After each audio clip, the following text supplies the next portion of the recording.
الحمد لله نحمده ونستعينه ونستغفره ونؤمن به ونتوكل عليه ونعوذ بالله من شرور أنفسنا ومن سيئات أعمالنا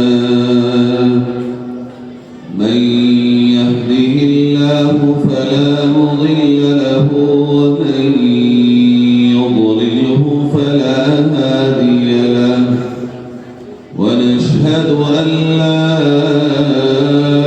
إله إلا الله وحده لا شريك له ونشهد أن سيدنا وسندنا وحبيبنا وشفيعنا وإمامنا ومقتدانا ومولانا محمدا عبده ورسوله وبارك وسلم تسليما كثيرا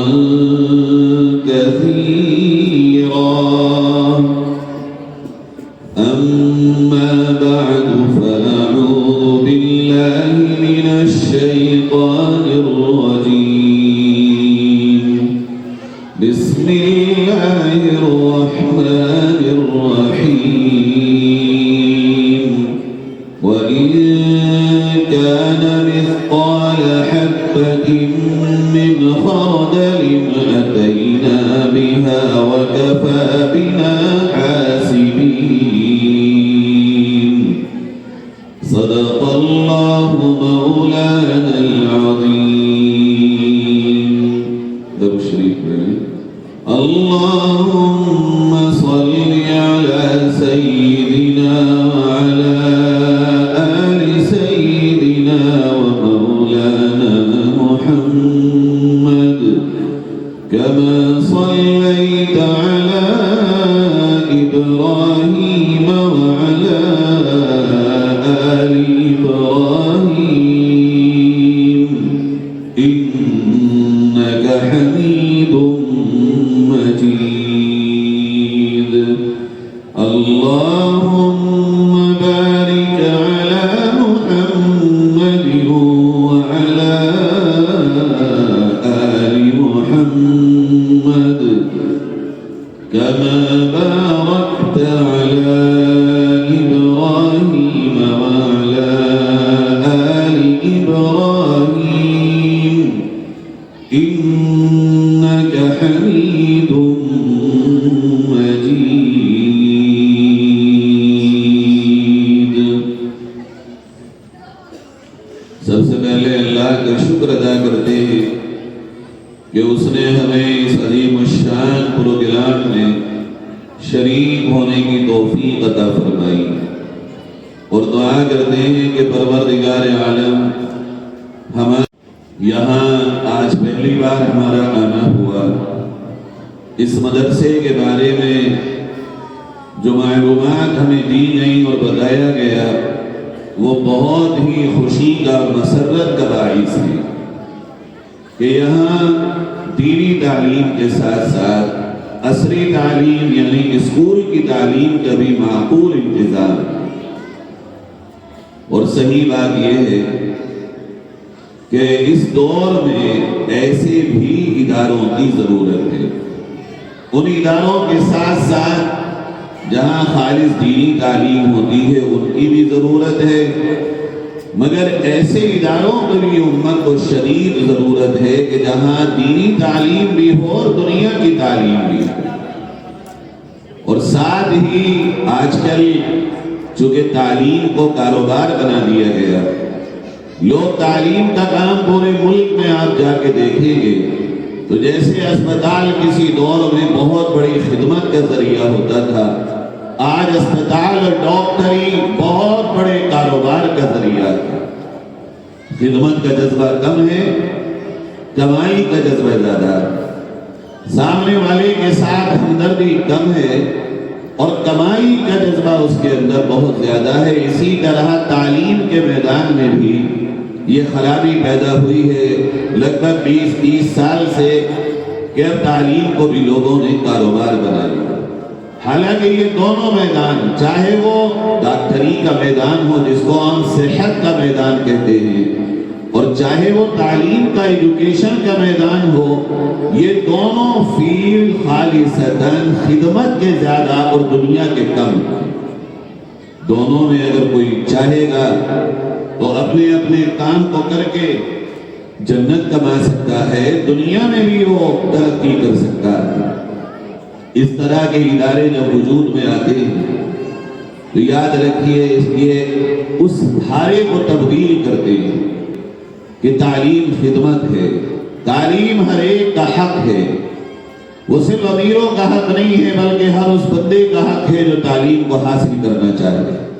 وہ غریب کا بھی حق ہے، وہ رکشے والے کا بھی حق ہے، وہ ٹھیلی والے کا بھی حق ہے، وہ مزدور کے بچے کا بھی حق ہے۔ جس کو اللہ نے عقل دی ہو، جو محنت کر سکتا ہو، جو جد و جہد کر سکتا ہو، جو اپنے وقت کو لگا سکتا ہو، اسے چاہیے کہ وہ تعلیم حاصل کرے۔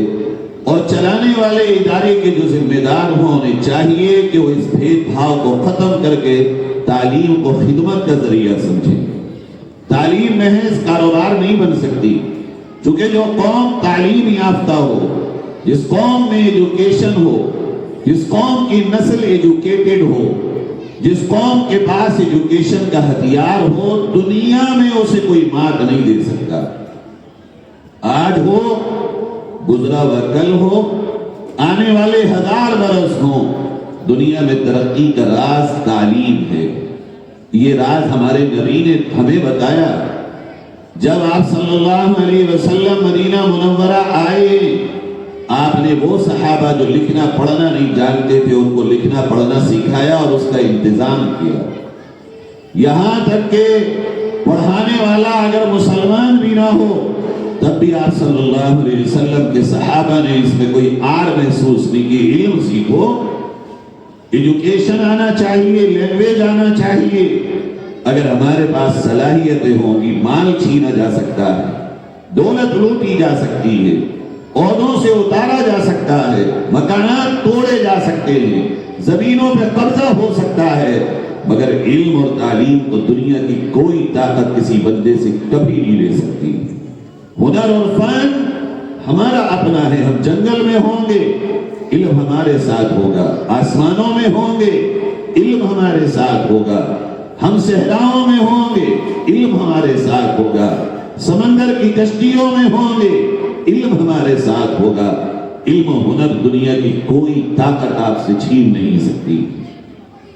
اپنے بچوں کو دولت مند بنانے کی خواہش رکھنے کے بجائے زیادہ خواہش اس بات کی کرو کہ ہمارے اور آپ کے بچے علم والے بنیں، ان کی زندگیاں علم سے روشن ہوں۔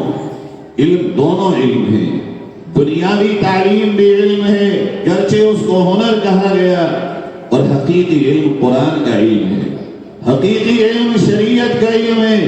اگر دنیا کی تعلیم شریعت کی تعلیم کے ساتھ ہوگی تو فائدہ مند ہوگی، اور اگر دنیا کی تعلیم شریعت کے بغیر ہوگی تو یہ کاروبار بنے۔ ہمیں روکتا کون ہے؟ ہمیں یہ بتاتا کون ہے کہ تمہیں یہاں پر یہ کرنا ہے اور یہاں پر یہ، تمہیں اس کے ساتھ یہ سلوک کرنا ہے اور اس کے ساتھ یہ ہمیں ہمارے اللہ کا دیا ہوا شریعت کا تحفہ بتاتا ہے، ہمیں یہ قرآن سکھاتا ہے، ہمیں یہ نبی کا دین بتاتا ہے کہ تمہیں دنیا میں جینا کیسے ہے۔ اگر تم وقت کے بادشاہ بھی بن جاؤ اور اگر تمہارے پاس علم نہ ہو تو تم ظالم بنو گے، اچھے بادشاہ نہیں بن سکو گے۔ اگر تم ایک باپ ہو اور علم سے گورے ہو، اچھے باپ نہیں بن سکو گے۔ اگر تم ایک ماں ہو اور علم نہیں ہے تمہارے پاس، اللہ کے بتائے اصولوں کے مطابق بچوں کو پال نہیں سکو گی۔ اگر تم اولاد ہو اور علم اس کے نور سے محروم ہو، اپنے ماں باپ کا حق نہیں جان سکو گے۔ اگر تم بھائی بہن ہو اور علم نہ ہو تو تم ایک دوسرے کے حقوق سے بے خبر رہو گے۔ اگر تم پڑوسی ہو اور علم نہ ہو تو میرے عزیزوں پڑوسیوں کا حق ادا نہیں ہو سکے گا۔ اور آگے بڑھ کے سنو، عمل بھی علم سے آتا ہے. علم اگر نہ ہو اور بغیر علم کے عمل ہو, جانے کب چھوٹ جائے. آپ دیکھیے ایک انسان کو شوگر کا علم نہیں ہوتا تو انسان میٹھا کھاتا رہتا ہے, وہ رسگلے بھی کھا رہا ہے, برفی بھی کھا رہا ہے, کھجور بھی کھا رہا ہے, وہ میٹھی چائے بھی پی رہا ہے. لیکن جب چیک اپ کرایا اور اس کے علم میں اضافہ ہوا اور ڈاکٹر نے بتایا کہ آپ کو شوگر ہے, اس نے اسی دن عمل شروع کر دیا اور کہا کہ اب میں میٹھی چائے نہیں پی سکتا, میں زردہ نہیں کھا سکتا, میں کھیر نہیں کھا سکتا. کیوں؟ یہ جو شوگر کا علم ہوا, اس علم کے نتیجے میں ایک عمل وجود میں آیا کہ اب میں میٹھا نہیں کھاؤں گا, کیا کھا سکتا ہوں, یہ مجھے علم ہو گیا. علم عمل کے مطابق اگر انسان اس کو بیلنس کرے گا کہ جو اعمال کرنا ہو ان کا علم بھی حاصل کر لے, جو کام کرنا ہو اس کا علم بھی حاصل کر لے, تو دنیا میں بہت شاندار زندگی گزرے گی. اچھا دنیا میں لے لو, اگر بائک چلانے کی نالج بھی علم نہ ہو, چلائے گا خود بھی مرے گا, کسی اور کو بھی مارے گا. ٹریکٹر کا علم نہ ہو, چلائے گا. گنا بوائی کا طریقہ علم نہ ہو, گنے کو ٹیڑھا بیڑا لگا دے گا, فصل ہوئے گی. گنے میں لگنے والی دوائیوں کا علم نہ ہو اور پتہ چلا جتنی دوا میں پانی ملانا تھا یا تو کم ملا دیا یا زیادہ ملا دیا تو گنا ہی رہے گا, یہ دوا رہے گی. کٹائی کا علم نہ ہو, کیسے کٹائی ہوگی. ٹرالیوں میں بھرنے کا علم نہ ہو, کیسے بھرا جائے گا. ہر ایک بھر لے گا, ہر ایک چھین لے گا گنے کو, ہر ایک اس میں بوائی کر دے گا. جس کو علم ہے اس کو ہم لاتے ہیں پکڑ کے نخرے کر کے کہ بھئیہ آ جاؤ لیبر لے کے ہمارا گنا چھین دو. یہ جو نخرے کر رہے ہیں ہم, یہ جو ہم اس کے پاس جا رہے ہیں, کون سی چیز ہے جو ہمیں اس کے پاس لے کے جا رہی ہے؟ وہ اس کا علم ہے جس کو وہ جانتا ہے. دنیا آج ہو یا آج کے بعد ہو, علم کی قدر کرتی ہے میرے عزیزوں. اور مجھے بہت خوشی ہوئی یہاں آ کر یہ سن کر کہ یہ ادارہ علم کو کاروبار نہیں بناتا. اس کا مطلب میں دوسروں کو برا نہیں کہہ رہا ہوں, جسے ہماری بات اچھی لگے وہ مان لے اور جسے نہ لگے وہ کاروبار کرے. لیکن ہمیں یہ کہنا ہے قوم سے کہ علم کے مرکز کو, علم کے انسٹیٹیوشنز کو اور اسکول اور کالجز کو کاروبار مت بناؤ. اگر تم اللہ کو مانتے ہو تو رازق اس کو جانو, وہ رازق ہے, روزی دے گا تمہیں, مگر علم اور تعلیم کو خدمت کے بھاؤ سے کرو, سیوا کے بھاؤ سے کرو, خدمت کے جذبے سے کرو. دیکھو پھر اللہ تمہیں روزی کے دہانے کھول دے گا. آج جب سے اسکول, کالج, یونیورسٹیاں, میڈیکل کالج کاروبار بنے, غریب کا بچہ بہت ذہین اور ٹیلنٹڈ ہے, بلکہ اوور ٹیلنٹ ہے اس کے پاس, مگر پڑھانے کو پیسہ نہیں. کیا کرے, کہاں جائے؟ BUS بھی کرانا ہے, 35-40 لاکھ روپے کہاں سے لائے؟ اچھے اسکول میں پڑھانا ہے, 3,000, 4,000, 5,000 کا کورس کہاں سے لائے؟ 70% کمیشن کہاں سے دے غریب کا بچہ؟ آج انسان جتنا کماتا ہے دواؤں میں اور اسکول کے خرچے میں بھی پورا نہیں ہو پاتا. مزدور کیا کرے گا اس میں؟ میں یہاں کے محترم صاحب سے یہ عرض کرنا چاہتا ہوں, اتنا آسان کریے کہ ایک وہ بندہ جو گھر میں لیٹا ہو اور کما نہ سکتا ہو اور وہ بھی چاہے اپنے بچے کو تعلیم دینا تو آسانی سے دے سکے. آج میرے عزیزوں, یہ مدارس کی شکل میں جو اٹھنے والا انقلاب ہے, اب جو مدارس میں سے کچھ لوگوں نے یہ ٹھانا ہے کہ ہم دونوں تعلیموں کو اپنے یہاں لے کر چلیں گے, ہلچل تو ہوگی. آج تک تو یہ بزنس تھا لیکن اب نہیں ہوگا. ہم نے بھی کیا ہے لیکن ہم یہ ساتھ میں کہہ رہے ہیں جو مدارس خالصتاً دینی تعلیم دے رہے ہیں وہ اپنی جگہ پر صحیح ہیں, کچھ ایسے بھی ہو جو دونوں تعلیم دیں تاکہ امت کا وہ دبا کچلا طبقہ دنیا کی تعلیم اور دین کی تعلیم حاصل کر کے آگے بڑھے. میرے جوانوں, میرے بزرگوں, آج ہم یہ سمجھتے ہیں یہ کام کوئی کام نہیں ہے.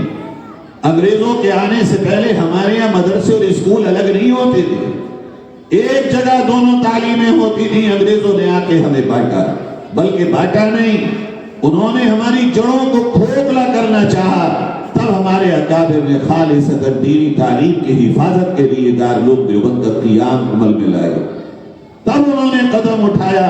آج دین کا تحفظ ہو چکا، کوئی دنیا میں مائی کا لال پیدا نہیں ہوا جو دینی علوم سے چھیڑ چھاڑ کر سکے۔ ہمارے اکابر نے کتابوں کی شکل میں اس کی تشریحات، اس کے مستدلات، اس کے کنایہ اور اشارے، ایک ایک چیز کو اس طرح واضح کر دیا ہے کہ اب اس میں کسی طرح کی بھی کوئی انٹرفیئر کرنا بھی چاہے گا تو کامیاب نہیں ہو سکے۔ اب ضرورت ہے ان چیزوں سے فائدہ اٹھاؤ۔ اللہ نے قرآن میں کہا قُلْ هَلْ يَسْتَوِي الَّذِينَ يَعْلَمُونَ وَالَّذِينَ لَا يَعْلَمُونَ۔ آپ کہیے میرے نبی، جاننے والے اور بغیر جاننے والے برابر نہیں ہو سکتے، علم والے اور بغیر علم والے برابر نہیں ہو سکتے۔ قُلْ هَلْ يَسْتَوِي الْأَعْمَى وَالْبَصِيرُ أَمْ هَلْ تَسْتَوِي الظُّلُمَاتُ وَلَا النُّورُ۔ اے میرے نبی آپ کہیے اندھے اور دیکھنے والے برابر کیسے ہو جائیں گے؟ سائے اور سائے دھوپ برابر کیسے ہوگی؟ اندھیرے اور روشنی برابر کیسے ہوں گے؟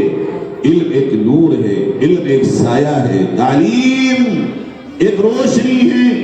اس روشنی کو اپنے سینوں میں آج بسانے کی ضرورت ہے، بلکہ ہم یہ کہتے ہیں روٹی کم کر لو، کپڑا کم بنا لو، شادیوں میں جہیز کی پرتھا ختم کر دو، بچوں کو علم کے میدان میں آگے لے کے آؤ۔ یہاں ماشاءاللہ لڑکیوں کا بھی مدرسہ ہے، لڑکیوں کو علم سے آراستہ ہونا ضروری ہے، اس لیے کہ بچیوں اور بچوں کی پرورش میں سب سے بڑا رول اگر کسی کا ہوتا ہے تو ایک لڑکی کا جب وہ ماں بنتی ہے تو اس کا ہوتا ہے۔ ہم اپنے یہاں شادیوں پہ خرچ کر رہے ہیں، بڑے بڑے کھانے، بڑے بڑے جہیز، بڑی بڑی گاڑیاں، لمبی لمبی فہرست۔ یہ ہمارا کام تھا؟ ہم تو وراثت دیتے جو ہمارے بچے اور بچیوں کے حصے میں آتا وہ دینا تھا ہمیں یہ تماشا کب سکھایا گیا؟ کب ہم نے اپنی وراثت کو لے لیا کہ یہ ہمارے ورثے میں آئی ہو؟ ہمارے ورثے میں تو شریعت آئی ہے، سادگی آئی ہے، سنت پر عمل آیا ہے، نبی کی غلامی آئی ہے۔ اگر یہ ہم لے کر کے آج بھی چلیں گے تو میری بات پہ یقین کرو، دنیا اپنا سر دیوار میں مار مار کے مر جائے گی مگر تمہارا کچھ نہیں بگاڑ پائے۔ آؤ تو واپس، آج دیکھو ایسے ہم زندگی گزار رہے ہیں جیسے ہمیں مرنا ہی بھول گئے ہوں، موت یاد ہی نہ ہو ہمیں۔ ایسے مگر ہیں اپنے رات اور دن میں جیسے ہمارے دل و دماغ سے یہ خیال نکل گیا ہو کہ اب ہمیں مرنا نہیں۔ ہمارے اور آپ کے اعمال، ہمارے اور آپ کے کام، ہماری اور آپ کی رات اور دن کی گزرتی زندگی کیا یہ بات کی گواہی دے گی کہ ہمیں موت کی فکر ہے، مرنے کا خیال بھی ہے؟ میرے بھائیوں، اگر موت کا یقین ہمارے دلوں سے نکل چکا ہے تو یقین جانو یہ بہت خسارے کی بات ہے۔ مرنا تو ہے، کوئی بچا ہے آج تک؟ سب سے کڑوی سچائی ہے یہ موت۔ ہم کہتے تو ہیں موت آئے گی مگر ہمارے دل میں یہ بات گھر نہیں کر کے گئی ابھی تک کہ موت آئے گی، مرنا ہے ہمیں۔ عبداللہ ابن مبارک رحمت اللہ علیہ کے پاس ایک نوجوان آیا، حضرت مجھے نصیحت کر دیجئے۔ پوچھا تمہارے ماں باپ زندہ ہیں؟ کہ جی ماں باپ تو نہیں ہیں، دنیا سے چلے گئے، کہ اب تجھے میں کیا نصیحت کروں؟ تیرے ماں باپ کی موت تجھے نصیحت نہ کر پائی، اللہ کے بندے ماں باپ گئے، اب تیرا نمبر ہے، اب میری نصیحت کی تجھے کون سی ضرورت ہے؟ تیرے ماں باپ کی موت نے تجھے نہ سکھایا؟ ہمارے یہاں روزانہ، مہینوں میں، ہفتوں میں، سالوں میں، رشتہ داریوں میں، تعلق داریوں میں، گاؤں میں، دیہات میں موت ہوتی ہے۔ ہم قبرستان جاتے ہیں، کبھی ہمیں یاد آتا ہے کہ یہ ہمارا بھی گھر ہے؟ ہم کاندھا دیتے ہیں، کبھی خیال آتا ہے کہ ایک دن اس چارپائی پہ ہم بھی ہوں گے؟ کفن لایا جاتا ہے، کفن کاٹنے والوں کو یہ خیال بھی ہے ایک دن ہمارا بھی کفن کٹے گا۔